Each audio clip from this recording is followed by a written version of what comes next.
I'm not Anthea Turner. And I'm not Anthea Turner. And welcome to the Camelot PLC Broadcasting Company's TMWRNJ.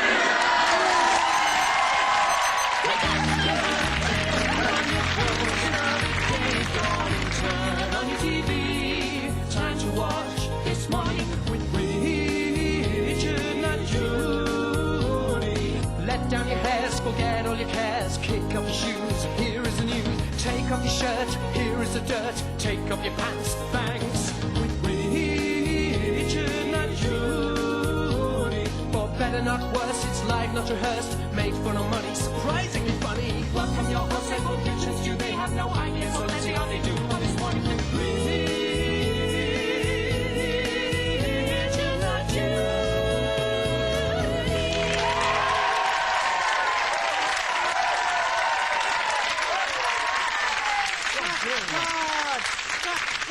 Go on, you definitely win. Thank you. I'm Stewart Lee. And I'm called Richard Herring, and welcome to TMWRNJ. No, surely not, for God's sake. Love it, Stu. Are we not going to get in trouble, Rich, with you plugging Camelot at the start there? This is a public-funded broadcasting company. That can't be ethical. No, Stu, it's like Anthea Turner said about the new lottery show in Tuesday's paper. She would only mention the scratch cards for information, not promotion.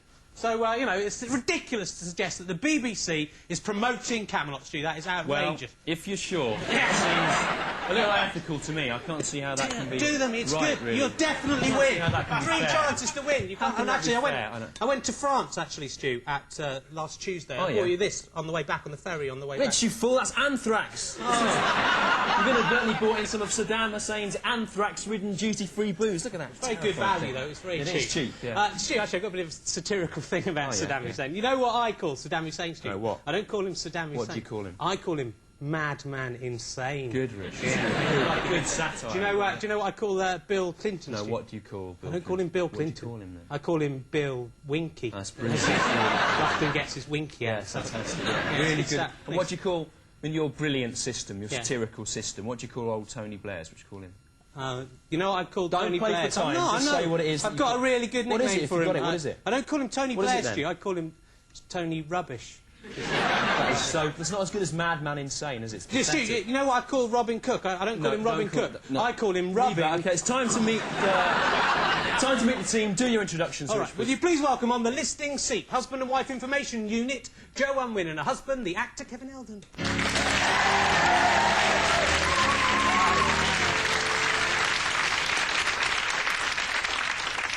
And at the keyboards, musician Richard Thomas, and Joe Unwin is there as well.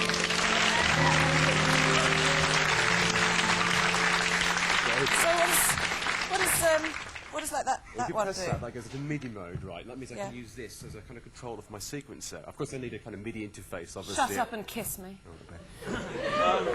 And in no way celebrating the BBC's partnership with Camelot PLC, nubile slave duo Trevor and Natalie.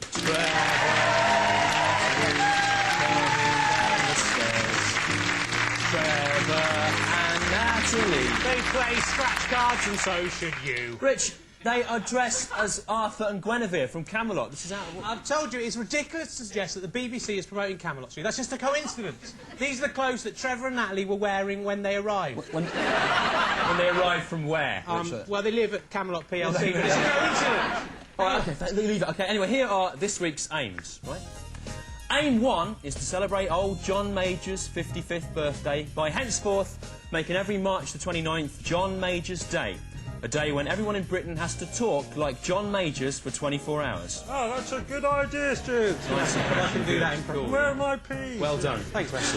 Aim 2, to have the fans who queued for 9 days for tickets for Cliff Richard's 40th anniversary Albert Hall show rewarded with a swift and humane death. Aim 3 is to sell a new BBC scratch card, which, when scratched, reveals a photo of John Burt kissing the director of Camelot's bum. Oh, watch out, he's our boss, Stu. Aim 4, to inform all British newspaper cartoonists that smoking cannabis does not make you fly. And aim 5 is to follow this week's distasteful Princess Diana Cindy Doll tribute with a specially commissioned Princess Diana scale extra. And that is all the aims for this week.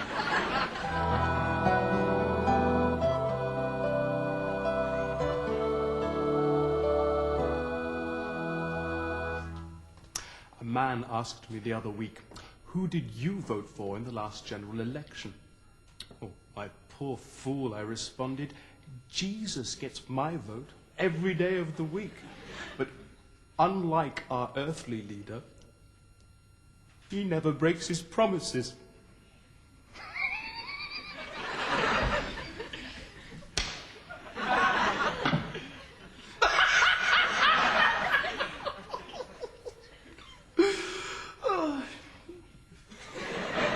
Thought for the day there, or as everyone's calling it, Don't even try, don't. And I won £2 there, so there you go. Literally, so that's Stop two it, stop scratch it. cards. I won. Only Leave it. cost £2 for the ticket as Leave well. it. Okay, now, last week, we asked you last week to help us make TMWRNJ... TMWRNJ! No. Yes, it is. Britain's most popular Sunday lunchtime show by using your skills and resources to advertise us.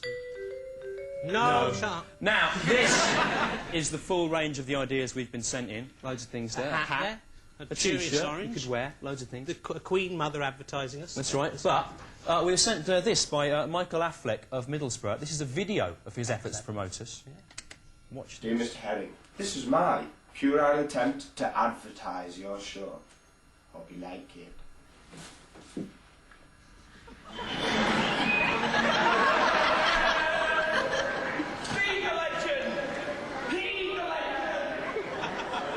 Yeah. He must have had a few pints, has he? Huh? What's that brought on his body? Huh? Come on, you have to get me on. I don't think you have to get me. Just me and him. Oh dear. Could have let him win, but he looked like he might do something really dangerous in the studio. So we didn't let him win, just to make him feel more ashamed of having done You that. should be embarrassed. Yeah. But Elliot Tinney sent us loads of ideas. Here's a couple of them also on video. What will you be doing next Sunday morning? Watching This Morning with Richard, not Judy. Sunday, 12:15 p.m. BBC Two. Repeated, 11:45 p.m. Friday. I took this knife and heated it with this cigarette lighter. I then used these children's paints to give my brother's friend here a tattoo. Now and home will be remembered. My name is Elliot Tiny. There he is, Elliot Tiny of Nuneaton. You are this week's King of the Show! Crown the King!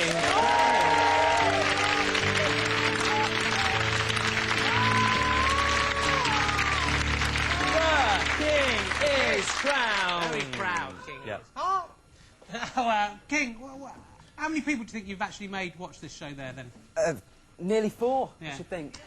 Did the child survive the tattoo? He died on Tuesday. That's a shame. Never At mind. least Never I mind, it have- is worth it, you know. King Elliot, as king, you will not only be stroked by a man... Yes, stroked. Stroked? No, you'll be stroked by a man whose face is so small, he looks like he has the face of tiny Leonardo DiCaprio stuck onto the head of a bloated Marlon Brando. Leave him alone. You're beautiful, Chad. Don't You will listen to also get to eat and drink whatever you desire from this. the advertising industry trolley. Here it comes. Here it comes. Now he's bringing it in. It's decorated with a golden shower of images from the wonderful world of the advertising industry. Yeah. There along the top, the fluttering flags of its fearless foot soldiers. Alan Davis there, and the noble forms of its proud products. First and foremost, of course, Golden Grahams. Like yes. I told you, stop mentioning Golden Grahams every week. It's product placement, it's unethical, you can't do Listen, it. Stu, I'm not mentioning Golden Grahams for promotion, Stu, merely for information. Like Anthony Turner again. That's right, Stu. Also, in the advertising industry's favourite, some sherbet. Sherbet, Yeah, they love it, the advertising executives, Stu. I met some once, they had it all over the place, all over the Really? table, the toilets, up their nose, they were doing this and that. Some nails there for people who work in advertising to nail into their own eyes. Yeah. And decorating the sides of the trolley, the twin lords of the world of adverts, Griff Rhys-Jones and Mel Smith. Look how happy they are. Who could forget the artistic triumph that was Mel Smith's hilarious Delta card adverts? Ka-ching! It was Brilliant. brilliant. Or Brit's current tightly scripted Louise Lombard Whisper Gold classic. When he gets all wet. Oh, it's Two very men funny. there whose continued success gives even us hope for the future. King Elliot, what would you like from the Trolley of Delights? The hammer. The hammer. Yeah. An unusual choice. There it is. We'll give it to you in a minute. The king has spoken. But first, now it's time for the part of the show everyone's calling Tog. Tog! Well, they live in your body and they're lots of fun, but they all need each other, one for all and all for one. They come out your belly button when you're asleep, and over to organ and they sneakily creep. But Lily Liver, Henry Heart, Barry Bladder and Beryl Brain. Yes, it's time to meet the organ gang again. Who's in Mr. Cosgrave's pedal bin today? Why, it's Adrian Appendix. Hello, Adrian. Oh. Well, it's been quite a week for you, hasn't it, Adrian? Wasn't it your birthday? Look, don't be rude, Adrian. Answer my question. You cheeky lump of gristle. Anyway, this is what happened. Yes, it's time to meet the organ gang again. Adrian Appendix lives in Needless Alley, off the busy Spaghetti Intestine Junction. Anyway, Adrian never really does anything and is a bit antisocial. But today was his birthday, and the rest of the gang decided they would take him out for a treat. Come on, Adrian, said kind Henry Hart. If they had a bowel disorder anyway. Please let us in, said a desperate Barry Bladder. I really need to use the gentleman's excuse me. He's left his door open, the vestigial worm-like pouch. I'm just off to the toilet. Yeah, or someone you've never met. Or for Happy birthday, Adrian. Or just buy it and Happy birthday, Adrian. straight away. Ew, this house really smells of boys. Hey, Adrian, Two colours. how's about we take you to the fair? Well, yesterday, but who knows? The blue may so Well, today. You can never it doesn't matter, we're going anyway. Load him onto the wheelbarrow, everyone. QVC channel. Oh, no. It's evil Derek Duodenum and the vile bile duct. Ha, ha, ha, ha, ha, ha. The fair looks like a perfect opportunity to take this lot for a ride. Ha, ha, ha, ha, ha, ha, ha. We just need to change this sign. What has Derek got planned? Will the gang get banged in the trap? Don't touch that dial, folks, and you'll find out later.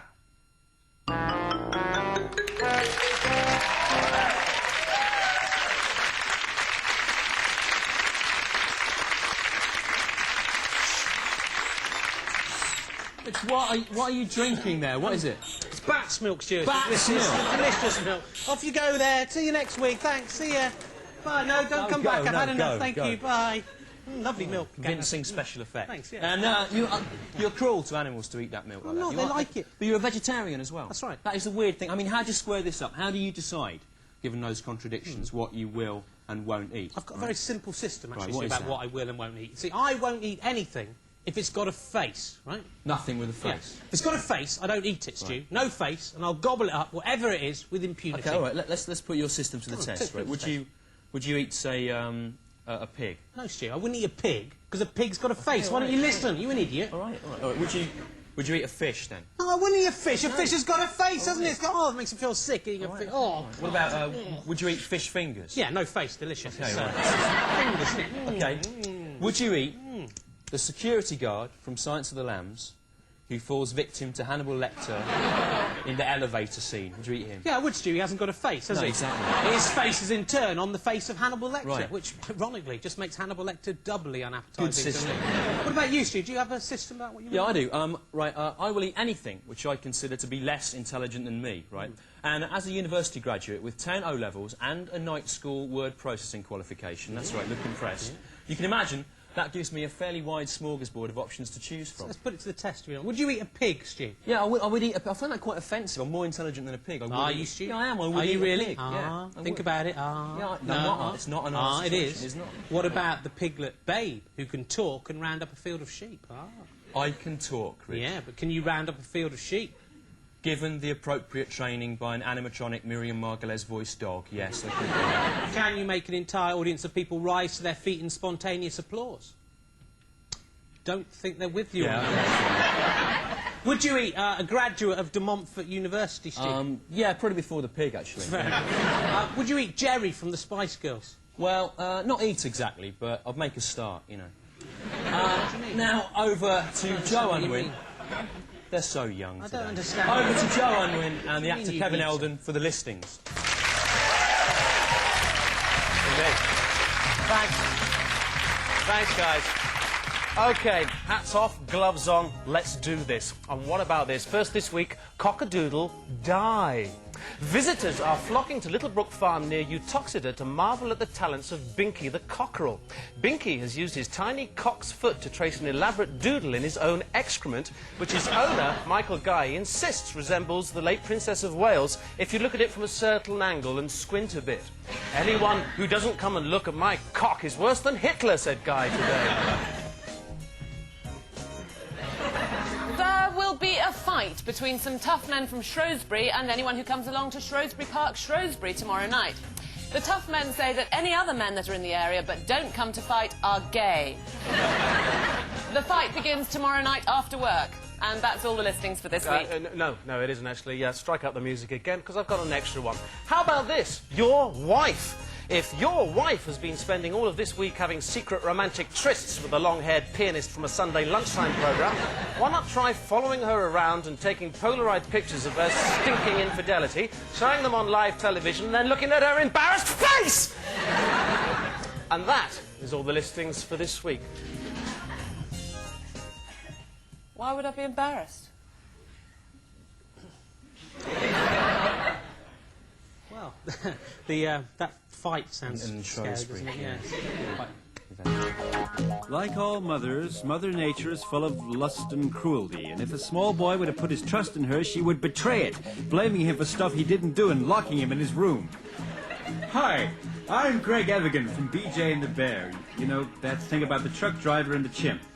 Yeah, it was a chimp called Bear, not a bear. I know, it's odd, isn't it? I just did it for fun. Anyway, we shouldn't be talking about monkeys or bears because we're here to discover what occurs when insects attack. This week, slugs.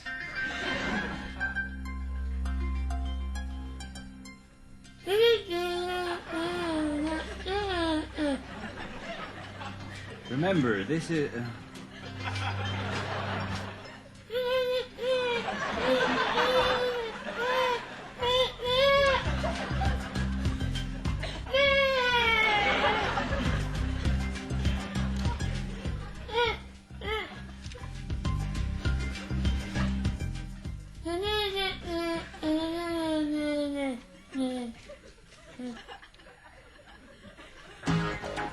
Well, our friend the lettuce leaf will be thinking twice before he tries to grow in a garden again. I know slugs are mollusks, not insects, okay? So don't waste my time writing in. The corner of the slug nibbled away will never grow back, and will be a constant reminder to the tiny leaf of what can happen when insects attack. If you have any home video footage of people being attacked by insects, please send it in. As you can see, we're starting to get a little desperate here. And to be honest, even I find it quite degrading to have to pretend to be concerned or excited by changes in the shape of a leaf. So, come on, hey? Do your old pal Greg a favor. I'm Greg Evigan. Goodbye. I'm tired.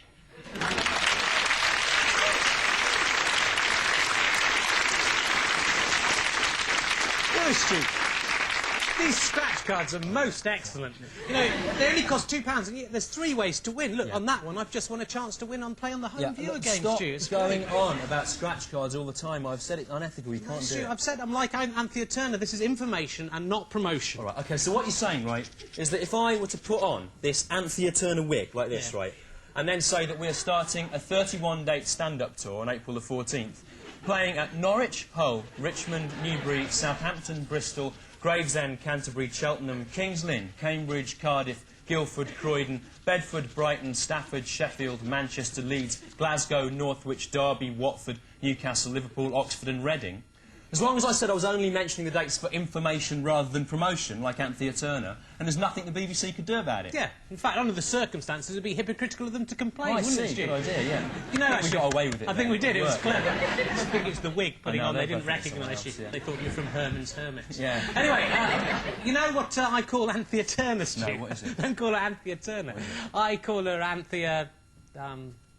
can't think of anything, actually. It's hard and it looks at her, isn't it? Rory Bremner does a bloody good job. Yeah. Excuse my language.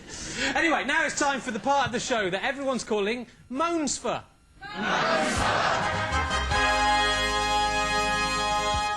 Men of Achievement 1974. This week's Man of Achievement 1974 is Tawny Otto Null, a clergyman from Indiana, author of Move On, Youth, and Making Good as Young Couples. He is married to France Marie Mahaji. Men of Achievement 1974.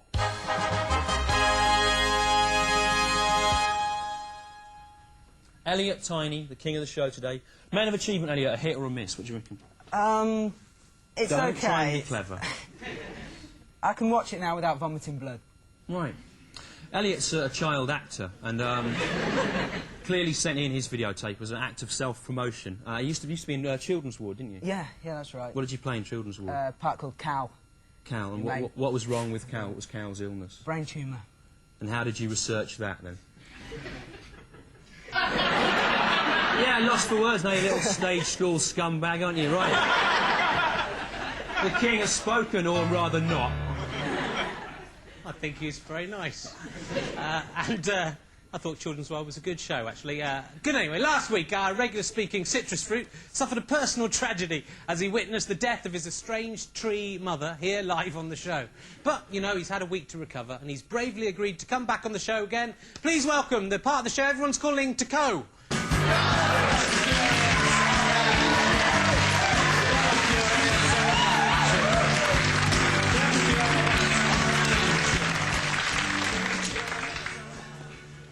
I am Curious Orange.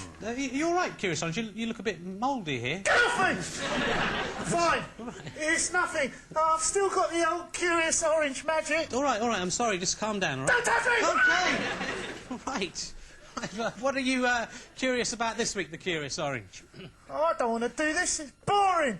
I'm an entertainer. I can do more than just ask questions. I want to sing a song. You can't sing a song. You've got to ask a question like every week. That's why you're the Curious Orange. all right. OK, all right. You can sing a song. All right, sing a song. Go on, a song. I had a little donkey. I kept it in the yard. One day in the winter time when it was snowing hard, Mother said the donkey must be colder in the store. Bring it in the kitchen and let it have a warm.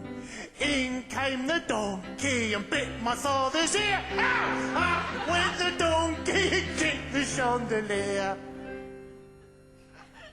Down came the donkey and bit my father's ear again. Mother said the donkey must go out into the yard again.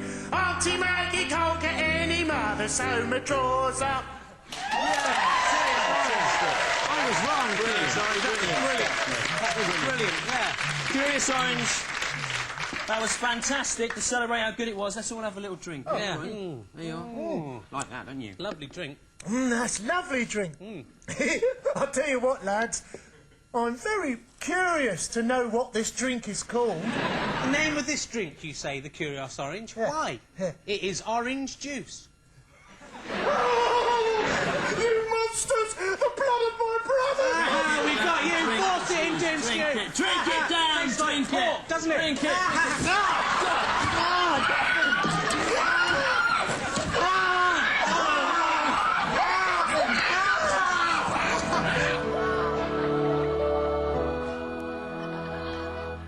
A parishioner asked me on a recent visit to her home, "Do you like tea or coffee, Vicar?" Oh, my poor old wrinkled, bedridden, lonely fool, I replied. Jesus is my favourite beverage at every 11's. Well, I'm a bit blinded now, actually, which is good, because we were going to do a link about In the Kingdom of the Blind. In the Kingdom of Channel 5, our next guest is King, which isn't that good when you think about it, really. Jack Doherty. Hi. Damn that gear, sorry. Jack Doherty. Didn't feel the necessity to dress up on the show. No, you've spotted that instantly. but I did feel the necessity to dress. Yes. And I think that's the only requirement for this show, not to be bare. I just know my granny's going to be sitting at home going, oh, that Jack Doherty was scruffy. And he's like, he comes straight off the building Well, site. I wear a suit all week. Let me do it. So at weekends you wear a jumper and some combat trousers? Yeah. That's good. It's nice to know. Is it 4 nights a week or 5 nights a week? It's 3 now. 3? Yeah, only 3 to go. But you must until we're not doing it any longer. Down. It's getting more and more You must have doable. interviewed hundreds of people now. Yes, actually, yeah, 600 or 700 and, yeah, And 10. who is the best celebrity that you've had on the show? The best celebrity is Jack Palance. Oh, yeah? Yeah, because he came on to talk about Treasure Island, in which he played the part of Long John Silver, and he's sold now, he's 86, and he forgot the 2 components that were vital to the interview. A, that he just filmed Treasure Island, and B, that he played the part of Long John Silver. I do too. And he doesn't know the difference between a sign going stage and a sign going fire exit. So this is you go Jack Palance, and then it's a lonely 5 minutes. Well, there's an old confused man outside in an alleyway. Yeah, and then they bring him on, and you go. So tell us about the new. Right, and he was your best guest. Thing. And that's been the highlight. Right. But it's best. In the way that I mean worst. I see. So what is the worst in the way that I mean actually best? Worst? Well, when I say worst, I actually mean worst. Well, I hate saying it because it was David Bowie, and I feel crap on 13 when I say that. But it's only because I liked him when I was 13. That was the best guess. Yeah, so there's a little 13-year-old inside you. Because you're kind of going, so really in the overview, and let's talk about the schizophrenia of your brothers, and this little 13-year-old going, it's him! It's him! There! I kept touching him. It was like that for us when we met you on the show. Well, I thought it would be that. But you're not touching me as much as I touched Bowie. When we were 13, we watched Absolutely. Probably were a bit older than that, really. But yeah, of course. Which was a great show. Remember Absolutely? Most of our audience today are too young to remember the first episode of this show. But, it was kind of like a quintessential great moment, and it's a British broadcasting triumph, really, in many ways. Is there another series of Absolutely in the pipeline? No. It's very good. It was years ago, though. No, we're doing other stuff. You know when Morwenna Banks used to dress up as that little schoolgirl? Did that ever turn you on? Oh, you're sick. Yeah. And me as well. Yeah, no, I used to go out with Morwenna. I actually had sex with her and dressed as that little girl. You are aware you're aware this is live at 12:15. I've just become aware that this is live. Right. And Morwenna's watching it. And your family are watching, and your children are watching. Yeah. Lovely. Well, we won't be back next week. I'd just like to point out that Morwenna Banks wasn't a little girl when he had sex. Just dressed as one. You know when I said we won't be back next week, that was like, move off the side. I just wanted to talk about she sounded just like one. Sorry, is it you were saying move off? Anyway, apart from making inappropriate sexual innuendos on a Sunday lunchtime, you have another interesting, very special secret skill. I do, actually. Until recently, I held the record for the balding Scottish man who could eat the most cat food in under 80 seconds. Really? Yeah, I did. Richard Jobson stole it from me recently. The bloke from Skids into the valley. Yeah. Without. But you're hoping to ever do that again? Well, I'm hoping that eventually, God willing, I'll get the chance to do it again. Funnily enough, we are 80 seconds under, and I did bring in by chance a big plate of cat food today. So bring in 7 now. I didn't know. We're going to go for the record. I know, it's amazing. I'm surprised. There it is, Mr. Jack Doherty. You've got 80 seconds to break that record. Eat that cat food. Jack Doherty. Sorry. Start now. Let's go for it. Get in there. That's lovely. I am Roger Crowley, the wickedest man in the world. How much longer shall my foul deeds go unpunished? This week I decided to flood the world, ridding it of all that is good in a perverse mockery of Noah's adventure. I filled my ark, or Lilo, with the wickedest things I could find. 2 wasps, these rude playing cards, a picture of William Straw, and, of course, myself. Let the mayhem commence, I shouted. And then I set every tap in the house running, and laid back and laughed at the ensuing disaster. Unfortunately, After 3 hours, I realized the deluge had not happened. I had forgotten to put the plugs in the sinks. My plan had failed. But next time I will not be so stupid, my friends. So I hope you can swim. Oh, yes. One day you will all see my power.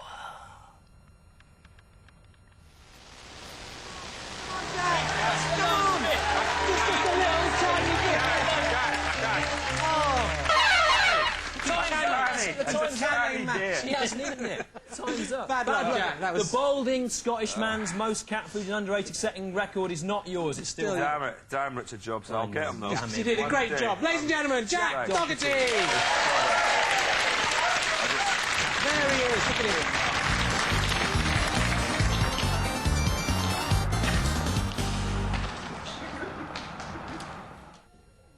At the start of each term, the headmaster calls a meeting to unveil his new timetable. It's an exciting event looked forward to by one and all. And with the help of my home computer, I think I can confidently say that this term's timetable is infallible. A papal edict of timetables. Tim Kitty, you're not in my class. Yeah, I know. Alice Powell, you're not in my class either. It's in the timetable, sir. No, in the timetable, my class is in here. No, Mr. Kennedy's is. What's going on? Come on, shut up. Come on. All right, come on. What's going on, Mr. Kennedy? According to the timetable, my class is supposed to be in here. Well, Mr. Harris, according to my timetable, my class is supposed to be in here. Oh dear, how did that happen? Well, perhaps we better compromise and share the classroom. Compromise, Alan? We're doing different texts, aren't we? Yeah, I know, but we could... Compromise. Mr. Harris thinks we should compromise, right? Perhaps he means, right, that he should read out a line from Measure for Measure and I should read out a line from Ulysses and you lot should try and make a funny story out of it. That isn't what I meant, actually. OK, I've got a solution, right? First of all, we get down to one text, right? Or Mr. Harris's class, get your copy of Measure for Measure out of your bag, right? And then throw it at the wall. Come on, throw it. No. Chuck it at the wall. No, stop it! Break the books. Stop it! Throwing books against the wall is not the kind of thing Hitler did. Come on, throw it. Sometimes, Measure for Measure, whilst not being one of Shakespeare's better plays, still has some interesting things to say about gender identity. Stop it! Throw it. Or I'll... Or what? All right, you'll cry, will you, Alan? Is that No. So why don't you just take your little hat, put your little hat on there, go up to the staff room, do your marking, eat your biscuits, go on. What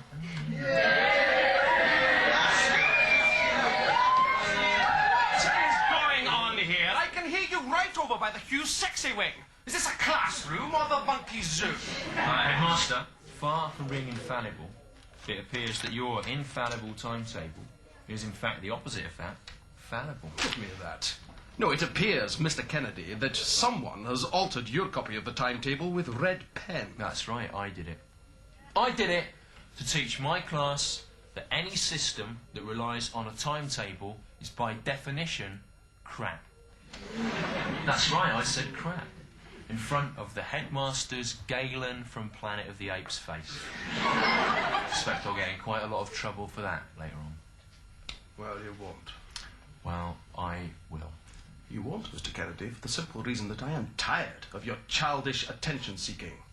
Now, take your class... He says that now, but I guarantee you, later on, I will be called into his office and hauled over the coals for saying crap. Well, I guarantee that you won't. And if you try to barge your way into my office again, I shall do what I did last time, which, as I'm sure you'll remember, was to leave the office locking the door behind me. OK, my class aren't going anywhere, right? I'm like Gandhi, this is passive resistance. I don't mind moving, Headmaster. No, you stay where you are. Mr. Harris, you are a good man. You, Mr. Kennedy, are a quit. That's right. I said in front of myself. Take the class and take them to the proper classroom. Pronto! Thank you. OK, come on, let's go to D1, my class, but slowly and making as much noise as possible. Come on. My class, stay here. Don't make that. Stop that. Siobhan says I should stand up for myself, but a man must know his limitations, etc. I know I'm not the best teacher in the world. I know that the kids call me names, you know. Nerd, Drongo, Wazzock, Acorn, Winky, knob-faced, helmet-headed Spackmoid, Giles, Jizz Breath, but I don't like to... Oh, four-eyed Chutney Mole. But I don't like to make a fuss, you know. I'll just do my job the best I can, and in years to come, if just one of my pupils says, "Oh, Mr. Harris, he was a bit of a ninny, but at least he opened my eyes up to the nature-nurture symbolism in the Tempest," then I've done my job. The marking, etc.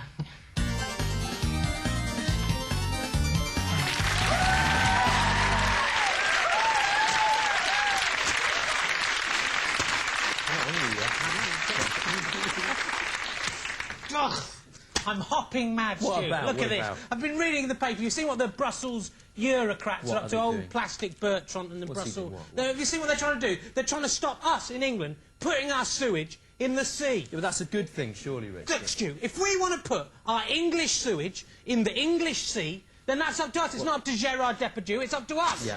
And at least we put our sewage in the sea. What are you saying? I've been on holiday to France. I've seen what they do with their sewage there, Stu, and it's disgusting. They don't have toilets, you see. You know. All they have, there's holes in the ground, by the side of the road, right? In the gutter there, with a little grill over them. You're meant to go to the toilet there in full view of everyone, and then the police have the audacity to arrest you for just using the toilet. Rich, those aren't toilets. Those are drains. Well, even so, it's still disgusting. They're filthy, the French, filthy. You are playing up to racial stereotypes. Huh. They said that Hitler played up to racial stereotypes, Stu. Well, he did, didn't he, Rich? Yeah, well, that wasn't a very good Well, he example, chose was to it? get it through. My point is, we should be allowed to swim in sewage if we want, without D'Artagnan and the Three Muskehounds and John de Florette telling us we can't, Stu. That's my point. Why are you so adamant about this? It's almost as if you want to swim in untreated sewage. Stewart, if I wanted to swim around in untreated sewage, I would simply get the 37 bus to the Minworth sewage farm near Coventry, right? Then wait till the bloke who runs it had just popped out for a cup of tea, right? Then strip jackass naked, as God intended, and dive deep into the swirling effluent and swim around to my heart's content in the fragrant, invigorating waters. You obviously do that, don't you? Yeah, I do, Stu. I said if I wanted to do that, I would do that. And I do want to do it, so I do! You are sick, you are sick. I'm not, Stu, and I'd ask you this question.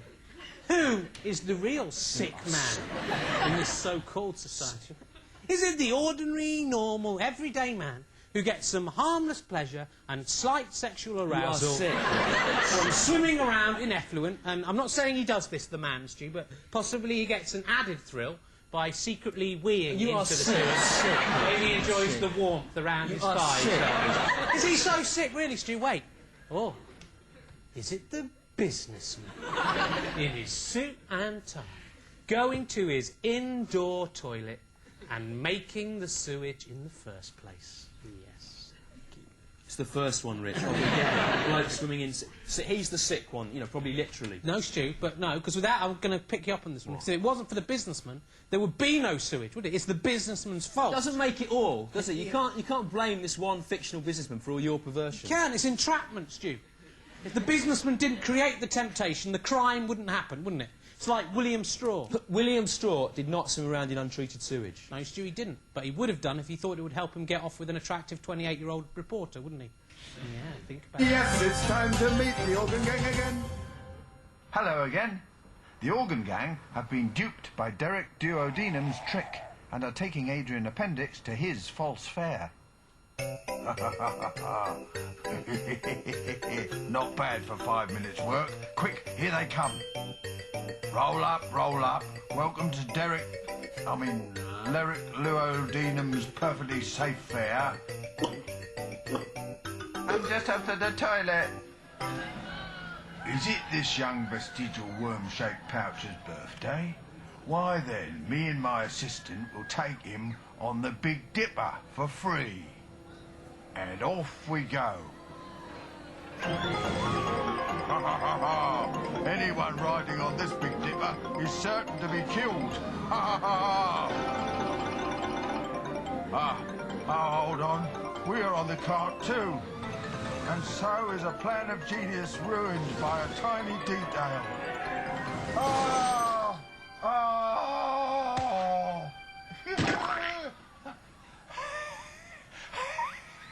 Looks like they got their just desserts, quipped Barrow, and everyone laughed for a full 30 minutes at this excellent joke, despite having already heard it in episode 1.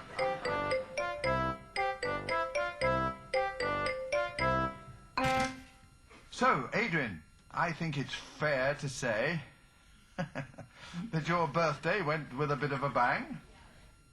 That was a funny joke that deserved a bit of a response at least. I don't have to stand for this, you know. I am Brian Cant. I don't have to do this. I had loads of other job offers. You think I enjoy talking to pictures of anthropomorphized internal human organs? Because I don't. I'm 57 years old. Well, sod you. That's it. I'm out of here. In all my years of broadcasting, I've never been treated like this. Not on play school, play away, trumped and nothing. The most half-assed excuse for a cartoon series I've ever seen. Well, let's see how you get on without me, right?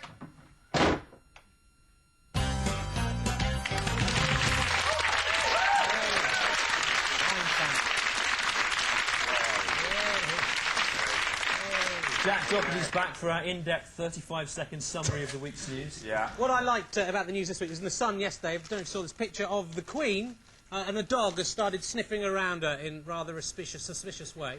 And the Queen actually said, "I think he must be able to smell my corgis." Yeah. Never heard it called that before. It's an unusual thing. The royal family have a different word. There's a cartoon here about decriminalising cannabis. Oh, yeah, and I bet they're not it's marching, hilarious. they're flying by. Oh, I love that joke. That is the joke that have made Jack Doherty a star.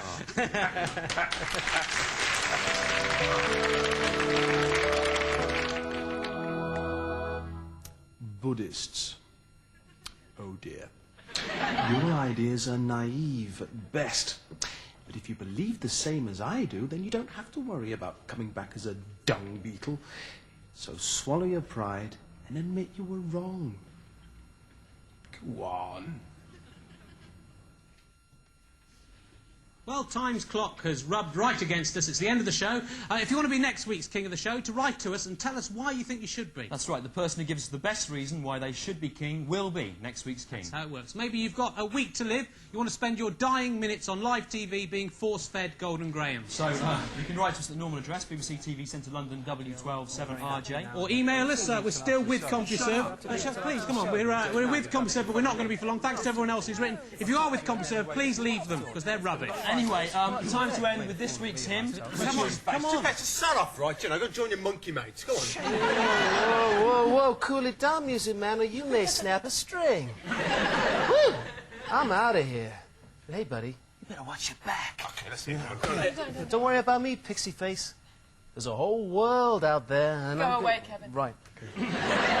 That's the end of the show. Let's sing this week's hymn, the National Lottery theme. Camelot, come on. Fly scratch chords. Da da da da da da da da da da da da da da da da.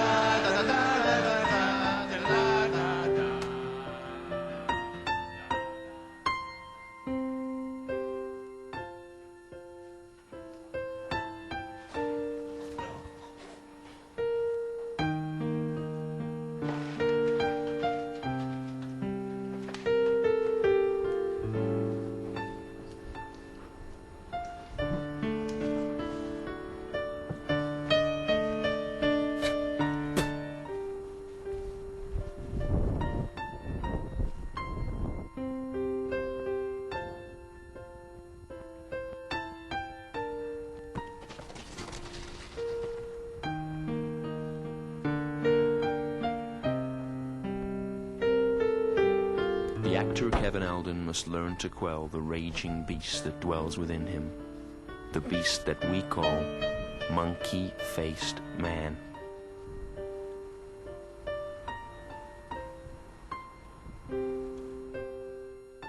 I made this. Only 'cause I told you to make it. You didn't. I made it up about a year ago. Oh, yeah. Did.